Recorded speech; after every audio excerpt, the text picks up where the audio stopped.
ಬಾಬಾ ಸಾಹೇಬ್ ಅಂಬೇಡ್ಕರ್ ಅವರು ಕೇವಲ ಏನು SC STಗೆ ಅಷ್ಟೇ ಸಂಬಂಧಪಟ್ಟಿದ್ದಾರೆ, ಈಗ ಏನು ಭಾರತದ 140 ಕೋಟಿ ಜನರಿಗೆ ಸಂಬಂಧಪಟ್ಟಿದ್ದಾರೆ ಅಂತ ಒಂದು ಒಳ್ಳೆ ಪ್ರಶ್ನೆ ಹೇಳ್ತೇನೆ. ಕೇವಲ ಅವರು ಏನು SC ST ಸಮುದಾಯ ಇಲ್ಲಿ ಯಾರು ನಾನು ಬಹಳ ಬೇಜಾರಾಗ್ತಾ ಇದೆ.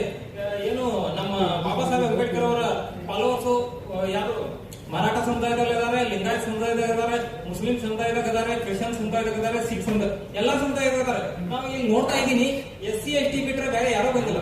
ನೀವು ಯಾಕೆ ಎಲ್ಲರಿಗೂ ಇನ್ವೈಟ್ ಮಾಡೋದಿಲ್ಲ? ಕೇವಲ ಬಾಬಾ ಸಾಹೇಬ್ ಅಂಬೇಡ್ಕರ್ ಅವರು ನಮ್ಮ SC ST ಅಟ್ಟ ಸಂಗತಿ ಬರ್ತಿದಾರ. ಯಾಕಂದ್ರೆ ಬಾಬಾ ಸಾಹೇಬ್ ಅಂಬೇಡ್ಕರ್ ಅವರಿಂದ ಅವ್ರ ಸಂವಿಧಾನ ಏನಿದೆ ಅದ್ರಾಗ ಎಲ್ಲರೂ ಬರ್ತಾರ. ಮತ್ತೆ ಬಾಬಾ ಸಾಹೇಬ್ ಅಂಬೇಡ್ಕರ್ ಅವ್ರಿಗೆ ಸಂವಿಧಾನ ಕೊಡೋದು ಎಲ್ಲರಿಗೂ ಮೀಸಲಾತಿ ಸಿಕ್ಕೈತಿ. ಯಾಕೆ ಸಿಕ್ಕಿಲ್ಲ? ಬರೀ SC STಗೆ ಅಟ್ಟ ಸಿಕ್ಕಿಲ್ಲ.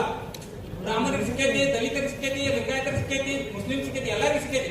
ಆ ಕಾರಣ ಇದು ಒಂದು ಬಾಬಾ ಸಾಹೇಬ್ ಅಂಬೇಡ್ಕರ್ ಅವರ ಜಯಂತಿ ಅಂದ್ರ ಇದೊಂದು ರಾಷ್ಟ್ರ ಮಟ್ಟದ ಒಂದು ಹಬ್ಬ. ಇದು ಈ ಹಬ್ಬದಾಗ ಎಲ್ಲಾ ಸಮುದಾಯದಾಗ ಕೊಡ್ಬೇಕು, ಅವಾಗ ಒಂದು ಐಕ್ಯತೆ ನೋಡ್ತೈತ್ರಿ. ನೀವು ಬರೀ SC ST ಮಾಡೋದ್ರಿಂದ ಇಲ್ಲಿ ನಮ್ಮ ಐಕ್ಯತೆ ಹೊಡಿತಾ ಇದಾರೆ, ಸಮಾಜವನ್ನು ನೀವು ಹೊಡಿತಾ ಇದಾರೆ ಅಂತ ನಾ ಇಷ್ಟಪಡ್ತೇನೆ.